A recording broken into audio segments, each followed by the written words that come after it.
Welcome to Julie's Jugar Cooking. আজি আমি বনাব ওলাইছো Thai chili chicken. মই এনেকা বহুত ৰেচিপি বনাই থাকো। আপোনালোকেও ট্ৰাই কৰি চাব। যদি ভাল পায় কমেন্ট সেকশনত মোক জনাব। Thai chili chicken বনাব কাৰণে ইয়াতে আমি লৈছো 200 গ্ৰাম boneless chicken. এটা ক্যাপসিকাম কাটি লৈছো, দুটা পিয়াজ, আদা নহৰুৰ পেষ্ট 1 চামুচ, জলকীয়াৰ পেষ্ট 1 চামুচ, নহৰু 4 টামান, শুকান জলকীয়া, কেঁচা জলকীয়া 2, সয়া সস 2 চামুচ, গোলমৰিচৰ গুড়া 1 চামুচ, ৰেড চিলি পেষ্ট 1 চামুচ, নিমখ, পিঠাগুড়ি আৰু ধনিয়া পাত। এতিয়া আমি মাংস মেৰিনেশনৰ কাৰণে প্ৰিপেয়াৰ কৰো। হেতুৰ কাৰণে আদা নহৰু পেষ্টখিনি দিলো, তাৰ পাছত পিঠাগুড়ি 2 চামুচ দিব, নিমখ 1 চামুচ,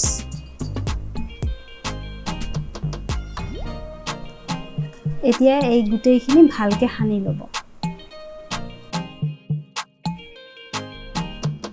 ভালকে সানি লোৱাৰ পিছত আমি এই মাংসখিনি ফ্ৰিজত মেৰিনেট হ'ব কাৰণে 15 মিনিট মান থৈ দিম। 15 মিনিটৰ পিছত আমাৰ এই মেৰিনেশন হৈ গৈছে। এতিয়া আমি এই মাংসখিনি ফ্ৰাই কৰিব লাগিব। হেতুৰ কাৰণে মই ইয়াতে তেল ললো 1 বাটি। মাংসখিনি মিনিমাম 15 মিনিট মেৰিনেট কৰিলো। ইয়াতে পাৰিলে আপোনালোকে বেছি সময় মেৰিনেট কৰিব, বেছি ভাল হয়। এতিয়া আমি মাংসখিনি গোল্ডেন ব্ৰাউন নোহোৱালৈকে ফ্ৰাই কৰিম। মাংসখিনি একেলগে গুটেইখিনি না ভাজিব। আধা মাংস অলপ ভাজি ললে পিছত আকৌ নেক্সটখিনি ভাজি লব। আমাৰ মাংসখিনি ফ্ৰাই কৰা হৈ গ'ল।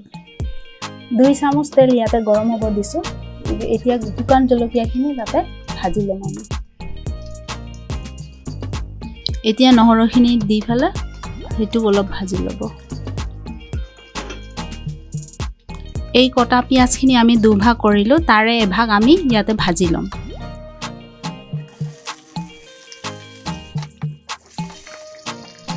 পিয়াজটো অলপ লাৰি দিয়াৰ পিছত ক্যাপসিকামখিনি তাতে দি ফেলে হেতু লাৰি দিব। আমি জলকীয়াটো আগতেই দিছিলো, চাব যাতে জলকীয়াটো পুৰি না যায়। ফ্লেমটো লতে ৰাখি এই ইনগ্ৰেডিয়েন্টছবিলাক ভাজিব। এইবিলাক আমাক বেছি ভাজিব নালাগে, স্লাইড গোল্ডেন কালাৰ হলে হৈ যাব।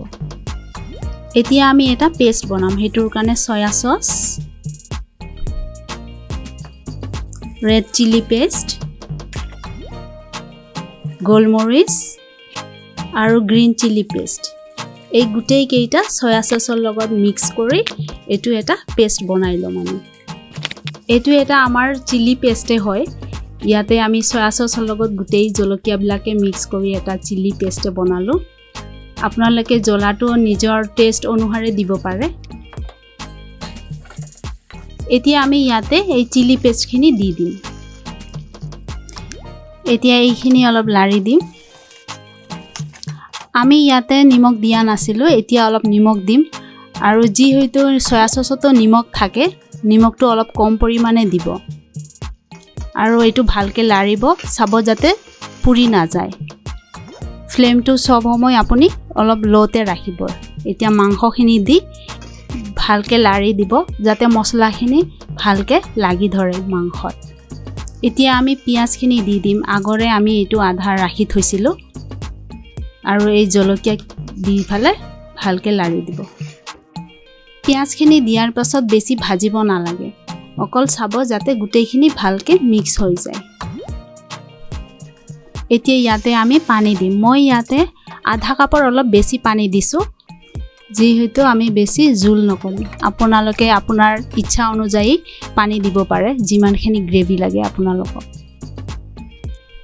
এতিয়া এইটো 1 বা 2 মিনিটৰ কাৰণে অলপ ভিজাই ল'ব, বইল কৰি ল'ব। এতিয়া আমি 3 চামুচ পিঠাগুড়ি পানীৰ লগত মিক্স কৰি এটো এই তৰকাৰীখিনিত এতিয়া আমি ঢালি দিম।